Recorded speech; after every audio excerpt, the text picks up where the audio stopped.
Halo teman-teman sekalian, kita berjumpa kembali. Dalam pertemuan kali ini, saya akan membahas sebuah topik yang mungkin bagi beberapa orang dianggap apa sih hubungannya dengan konspirasi gitu ya, yaitu mengenai kristal atau yang orang barat bilang sebagai gemstones. Bahkan kalau di Indonesia kita biasanya bilangnya sebagai batu akik.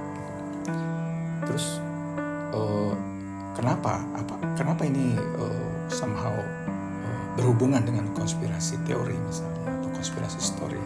Sebenarnya semua kajian yang saya sampaikan di dalam platform channel ini itu sebenarnya saling kait mengait.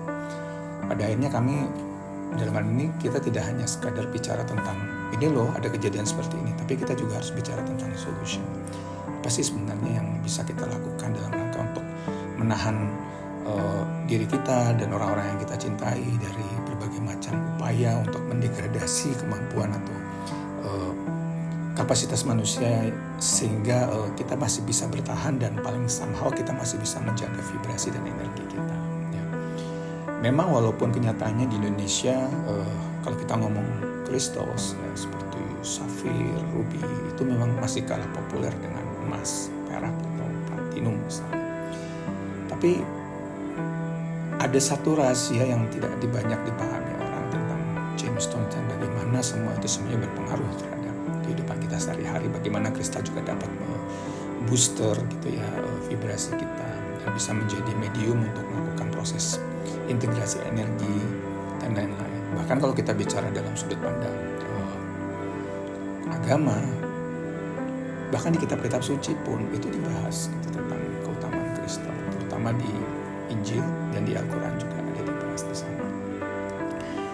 Jadi pertanyaannya adalah kenapa di luar negeri juga kristal itu dikenal juga bukan hanya sekadar jewelry, perhiasan, tapi dia juga dibilang sebagai crystal healing.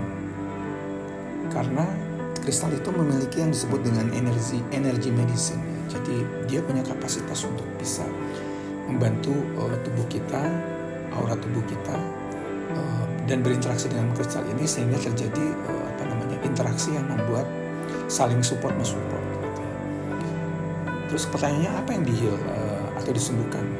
Konon warna pada kristal itu akan memengaruhi jiwa dan raga manusia, di mana warna-warna kristal tertentu akan mempengaruhi cakra tubuh manusia yang notabene juga ada 7 yang merupakan refleksi dari warna-warna yang ada pada pelangi atau biasan dari sinar matahari terhadap air. Sehingga setiap kristal yang memiliki warna tertentu dan ketika ditempatkan pada cakra-cakra yang sesuai dengan warna tersebut, dia akan mempengaruhi tidak hanya cakra atau vibrasi atau aura tubuh kita di daerah sekitar itu, tapi juga organ-organ yang ada di dalamnya juga.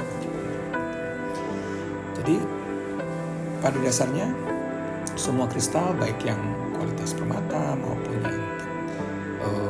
yang kita sebut biasanya sebagai earthstone ya, batu bumi yang di Indonesia disebut dengan kategori akik itu memberi dampak yang sebenarnya sangat-sangat penting gitu. Ini kita baru ngomong warna, kita masih belum bicara tentang elemen. Bahwa setiap elemen di dalam kristal itu ternyata mempunyai bukan hanya sekedar cukup saya bilang, bahkan memiliki dampak yang sangat signifikan terhadap tubuh kita. Jadi saya bisa menceritakan seperti ini. Jujur saya bukan seorang yang di awal-awal saya sebenarnya nggak begitu suka dengan kristal sih, karena bagi saya karena persepsi yang sudah dibangun bertahun-tahun kan, karena kita pikir itu batu akik itu buat pesugihan dan lain-lain gitu ya. Tapi saya punya pengalaman pribadi di beberapa tahun yang lalu, di awal tahun 2000 pada saat itu entah kenapa saya berusaha untuk berkarir di dunia profesional, tapi ternyata saya tidak mendapatkan traction yang cukup gitu ya, untuk bisa membuat saya itu sesuai dengan ekspektasi saya. Padahal saya sudah berupaya semaksimal mungkin dalam kehidupan ini. Artinya saya sudah berusaha untuk mencapai prestasi tertentu, baik dalam akademik, kemudian dalam pekerjaan itu sendiri saya berusaha untuk profesional, berusaha untuk melakukan yang terbaik. Tapi entah kenapa situasi tidak berubah secara signifikan. Sampai suatu ketika saya bertemu dengan seorang ya kita sebut saja beliau seorang guru spiritual yang kemudian beliau berpikir bahwa ada sesuatu yang memblok diri saya di sekitaran cakra bahasa yoganya namanya chakra seks. Nah, kemudian beliau suatu ketika datang dan memberikan saya sebuah kristal, yaitu kristal paparaja, yaitu sebenarnya bagian dari safir, cuma warnanya orange. Nah, waktu itu beliau menyarankan saya untuk memakainya sebagai cincin. Tapi kemudian karena waktu itu saya belum, yaitu tadi ada stereotip, kita berpikir, aduh itu kok kesannya kok klinik ya, kok kesannya nggak masuk di akal gitu kan. Tapi kemudian beliau dengan bijak cuma bilang, oke, kalau kamu nggak mau pakai itu sebagai cincin, kamu bisa gunakan itu sebagai katakanlah kamu taruh di kantongmu, terus kamu bawa setiap saat gitu. Kenapa gitu? Karena somehow kristal ini memiliki vibrasi tertentu yang apa namanya, vibrasi ini berhubungan dengan sesuatu yang memblok di chakra seksmu.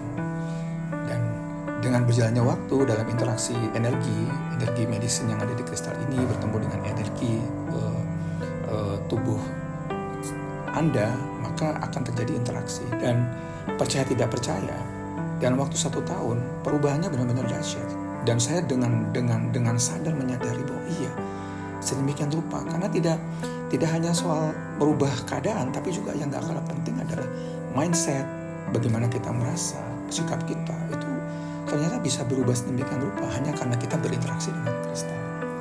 Jadi oleh karena itu sebenarnya saya akan mencoba sekiranya episode ini memancing begitu banyak perhatian dan kemudian menimbulkan banyak viewer, saya pastinya akan membuat konten yang akan lebih banyak lagi, yang akan membahas lebih detail bagaimana sebenarnya setiap kristal ini termasuk elemen di dalam itu dalam membantu kita. Apalagi zaman seperti ini ketika kita dibombardir dengan begitu banyak frekuensi yang sebenarnya sangat-sangat